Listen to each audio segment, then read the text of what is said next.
네, 어머니께서 보통 반대의 경우가 많잖아요. 애가 정말 안 되는데 엄마는 우리 애가 영재라고 생각하는. 맞아. 그래서 너무 곤란한 경우가 오히려 되게 많은데 이번에는 너무 잘하는 아이를 어머니는 너무 평범하다고 생각을 하고 그렇죠. 계셔서. 그냥 성실히 잘하는 아이지 그렇게까지 잘하는 아이는 아니다 라고 생각을 하고 계셨잖아요. 오늘은 지난번에 상담했었던 우리 중학교 2학년 학생 은영이에 대해서 한번 이야기 나눠볼까 합니다. 은영이는 제가 처음 만났을 때 아이를 보는 순간 이 아이가 공부를 잘한다고 느끼기는 좀 어려웠던 것 같아요. 그럼 공부를 잘하는 친구들은 처음 만났을 때 보면 대부분 좀 자신 있어 하거나 테스트에 대해서 좀 호기심이 있거나 궁금해하는 그런 표정으로 들어오는데 이 친구는 너무 긴장되고 너무 떨리는 모습으로 들어와서 너무 어려운 과정의 테스트를 시키면 아이가 더 위축될 것 같은데 라는 생각이 오히려 들었었던 케이스의 아이였어요. 원장님이 생각할 때는 은영이가 어떻게 보셨어요? 저는 테스트를 보는데 제가 계속 같이 있었잖아요. 보면서 너무 어렵다고 하고 너무 못할 것 같다고 하고 그래서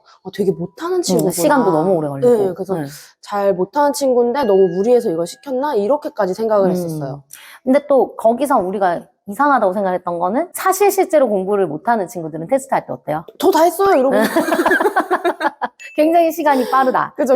왜냐? 하는 게 없으니까 빨리빨리 넘긴다. 네. 저희가 지금 그 영어 테스트 같은 경우에는 온라인으로 테스트를 보기 때문에 문제를 읽어보고 모르겠다 싶으면은 넘기고 1번 찍고 넘기고 2번 찍고 넘기고 이런 식으로 하기 때문에 잘하지 못한 아이들은 테스트 시간이 굉장히 짧잖아요. 네, 그래서 뭐 벌써 끝났어? 이렇게 물어보기도 하죠. 그런데 은영이 같은 경우에는 거의 60분을 채워서 하고 하는 내내 힘들다, 모르겠다, 어렵다라는 얘기를 하고 해서 조금 다른 반응인데 이 반응은 뭐지? 라는 생각이 우리도 그 테스트 케이스를 엄청 많이 봤지만 들었던 친구였잖아요. 그죠? 네. 근데 결과가 어땠어요? 잘했다고 하셔서 정말 깜짝 놀랐어요. 네. 결과지를 봤을 때. 네. 그러니까 이제 테스트를 옆에서 하면서 아이를 지켜봤을 때는 원장님은 잘하는 친구라고 전혀 느끼지 못했었는데 네. 결과지는 완전히 다른 내용이었죠. 네. 중학교 2학년 친구고 이제 3월이니까 중학교 2학년 3월에 신시험이 독해 수준도 고등학교 1학년, 그다음에 듣기 수준도 고등학교 1학년, 문법도 심지어 중학교 3학년 이렇게 네. 나왔었잖아요.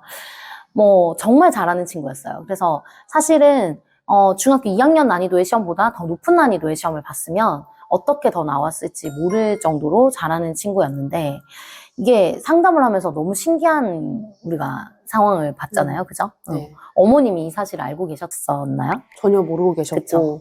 아이도 사실 자기가 그렇다는 거에 대해서 이제 상담하면서 이야기 나눌 때 좀 계속 의아해하고 좀 받아들이지 못하는 것 같았어요. 제가 그만큼요, 전 그렇게 잘하지 않는데요. 네, 라는 그쵸. 느낌을 계속 얘기를 했었잖아요. 네. 자, 이럴 때 정말 난감합니다. 뭐가 난감하냐면 어머님들이 잘 믿지 않으세요. 일단 첫 번째는 우리 아이가 이렇게까지 잘한다고 얘기를 하는 게 왠지 더 많은 공부를 시키기 위해서 또는 되게 과대평가를 해서 그렇게 하는 거 아닌가라는 그런 식으로 많이 받아들이시기 때문에 아이가 이런 부분들이 힘듭니다 라는 상담은 쉬워요 오히려. 그러니까 저도 그런 걸 알고 있었어요.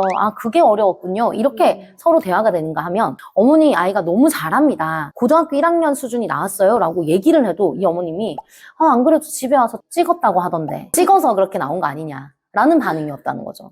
찍을 수 없는 시험입니다. 찍어서 그 고등학교 1학년 수준이 나올 수가 없는 시험인데 이걸 설명드리기가 너무 어렵고 어쨌든 그래서 이제 그 얘기들을 계속 어머님하고 하면서 제일 어려웠던 부분이 이 아이는 정말 잘하는 아이입니다 라는 걸 말씀드리는 게 제일 힘들었던 것 같아요. 네, 어머니께서 보통 반대의 경우가 많잖아요. 애가 정말 안 되는데 엄마는 우리 애가 영재라고 생각하는. 맞아. 그래서 너무 곤란한 경우가 오히려 되게 많은데 이번에는 너무 잘하는 아이를 어머니는 너무 평범하다고 생각을 하고 그렇죠. 계셔서. 그냥 성실히 잘하는 아이지 그렇게까지 잘하는 아이는 아니다 라고 생각을 하고 계셨잖아요. 근데 그래서 처음에 이제 그걸 설득하려고 하는 것에 있어서 제가 사실 좀 초반에 포기를 했어요.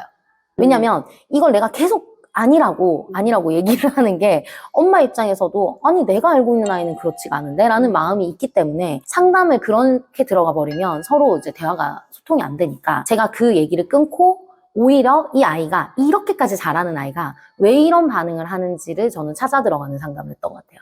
그래서 상담의 방향을 바꿨죠. 그래서 제가 질문했던 게 혹시 은영이 위로 언니가 있다고 하던데 언니는 공부를 잘하나요? 라는 이제 환경적인 어떤 질문들로 질문을 바꿔드렸던 것 같아요. 네.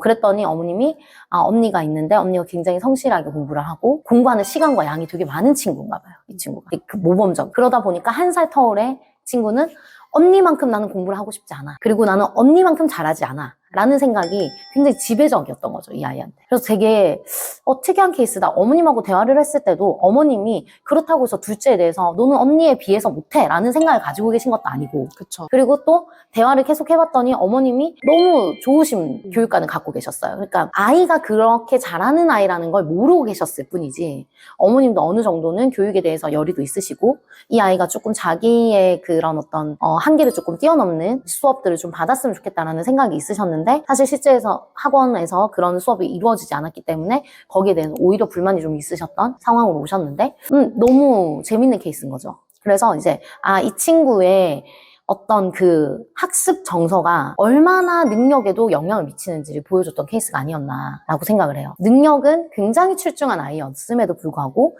이 아이가 느끼고 있는 자신의 능력은 그냥 평범한 수준이었다. 그러니 더 높은 걸 요구할 때마다 이 아이는 저는 그 정도는 아닌데요, 저는 그만큼 하고 싶진 않은데요 라는 말이 나오는 거죠. 그러니까 더 잘하게 되는 거에 대한 어떤 기쁨이라던가 이런 부분이 없게 되는 거죠. 맞아요.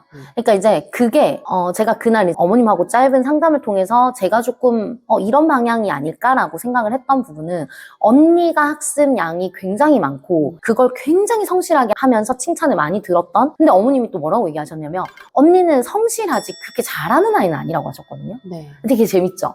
그래서 사실 언니가 너무 궁금했어요. 언니를 테스트 안 해봐서 잘 모르겠는데 그쵸. 언니도 너무 궁금했고, 이번 상담을 통해서 저도 많이 이제 새롭게 느끼게 된 건, 아이에 대한 능력 평가를 굉장히 객관화해서 할 필요가 있다. 우리가 이 부분에 대해서 모르는 상태로 우리 아이에 대해서 그냥 내가 주관적인 견해를 갖고 있다든지, 아니면 학원에서도 이 아이는 그냥 성실하고 잘하는 아이예요. 그럼 잘하는데 이 아이가 전국 단위로 어느 정도 수준이냐, 이 문제인 거죠. 저희 그 시험을 치면 거기는 전국 단위 석차가 나오는데 그 아이가 중학교 2학년 중에 상위 12%가 나왔단 말이에요. 그 자체로 어머님한테 설명을 드렸을 때 어머님도 그렇군요, 저희 아이가 그렇게 하는 아이였군요 라고 말씀을 하셨는데, 그런 부분을 보면서 이게 어쨌든 중학생이 됐다고 하더라도 학교별로 또 지역별로 또 시험 난이도에 따라서 점수가 너무 다르기 때문에, 이 친구는 사실 시험에서 또 학교 시험을 100점 맞았던 친구가 아니었어요. 그러니까 엄마가 더 이 아이의 영어적인 능력 평가를 제대로 받기가 쉽지가 않았을 거다라고 생각이 들었죠. 뭐 계속 100점을 맞았다면